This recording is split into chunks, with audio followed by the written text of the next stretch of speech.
Tigers. I miss seeing you guys at school every day. I will be sending my love to you guys through read-alouds every school day. These will be linked to our Weebly page. There is also going to be learning opportunities with every book. One of the ways you will have a learning opportunity is there's a clickable link on our Weebly page that you guys can click on and you guys can fill out that. And also during our books themselves, I'm going to be asking some questions. So today I'm going to read this text called Pigsty by Mark Teague. I'm going to be reading this with permission from Scholastic. And I chose this book because I always thought this book was really cute and funny, and I really liked the pictures, but it also, I had good pictures in my mind when I was reading the book. So today, I want you guys to be thinking about what the author's message is in the text. The author's message is what the author wants you to learn. It's also sometimes called the central message or moral or the lesson. Those are all kind of the same thing, whatever the author wants you to learn from this text. So be thinking about that when I'm reading this to you. Also, I want you guys to be thinking about what you're picturing in your head. You're going to visualize today. I will be showing the pictures to you guys during the video, but if you guys would listen and close your eyes, you guys can think about what you're visualizing in your head as I'm reading. And then later you could go back and look at the pictures because the pictures are really good too. This story is called Pigsty. Monday afternoon, Wendell Foltz's mother told him to clean his room. "It's turning into a pigsty," she said. Wonder what a pigsty is. Wendell went upstairs. Much to his surprise, a large pig was sitting on his bed.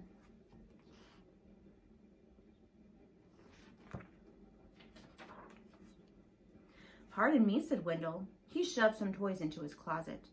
But the pig didn't seem to mind the mess, and Wendell found that he didn't mind the pig either. He decided to take a break.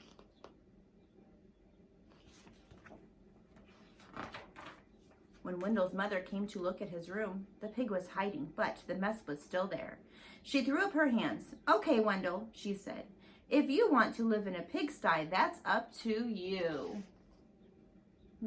Pigsty, there's that word again, and that was also the title of our book. I wonder what the word pigsty means. Has the word pig in it. His room is very messy. Wendell could hardly believe his luck. Now I can live however I want. He didn't even worry when he came home on Tuesday and found a second pig in his room. The mess had grown a bit worse, but he was able to jam most of it under his bed. "Pigs are all right," he said, "as long as it's only one or two." I wonder what will happen next.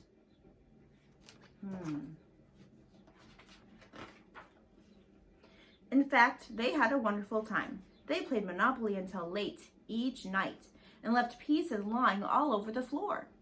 So right now you should be visualizing what the words in this text are telling you. I know that I'm thinking about a very messy room, and there's two pigs in there and a kid named Wendell, and there's game pieces all over the floor. I don't know if I showed this picture. There's that one.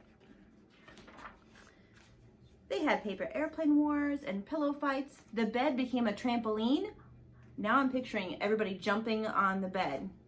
My goodness, that sounds fun.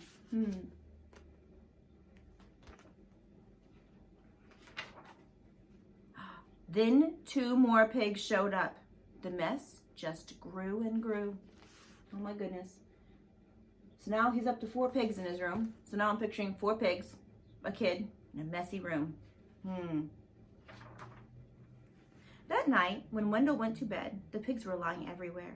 They rolled up in his blankets and hogged his pillows too. Well, that's funny, they used the word hogged. They hogged his pillows because sometimes pigs are referred to as a hog. Wendell told himself he didn't mind, but then he found hoof prints on his comic books. Oh man. He really didn't mind living in a messy room, but now he's starting to change his mind a little bit. Keep visualizing in your head what you think this room looks like and keep thinking about what the author wants you to learn from this book. And Friday, when he got home from school, he saw that someone had been sitting on his baseball, and his baseball cards were chewed. Oh. He's not taking care of his things, is he? Goodness, all his things are getting torn up. He's not taking care of any of his stuff. "That does it," said Wendell. "I've had enough." He ran downstairs to tell his mother. Sorry, she said, but your room is your responsibility. She handed him a broom.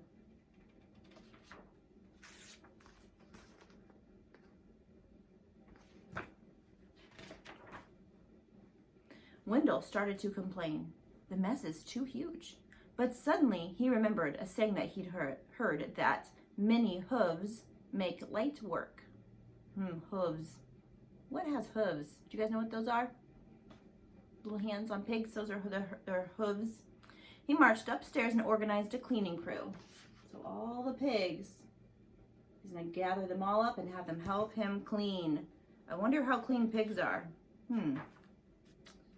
They swept and scoured, polished and scrubbed. Later that afternoon, Wendell inspected his room and pronounced it clean. In fact, it was a bit too clean from a pig's point of view. So while Wendell inspected, the pigs prepared to go home. One of them made a phone call, and a farm truck came to pick them up. They hugged and grunted and oinked goodbye. From that day on, Wendell kept his room clean. So now he is taking care of his stuff, isn't he? Except for those nights when his friends came by to play Monopoly.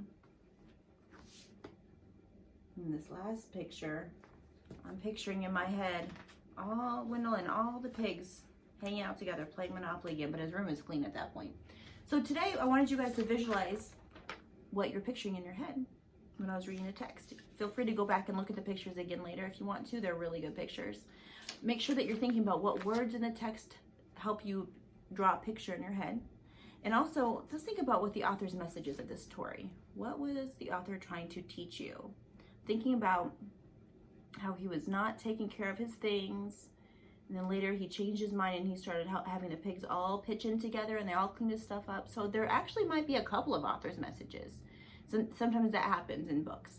So I think maybe the author is trying to teach us that we can all pitch in and work together to get jobs done. And maybe the author is trying to teach us that we need to take care of our things. I want you guys to think about those messages and how you guys can apply them in your own life. So also on our Weebly page, there's going to be a learning opportunity that you guys can click on and download, and you guys can retell what happened in the story. Thanks for joining me today. I'll see you tomorrow.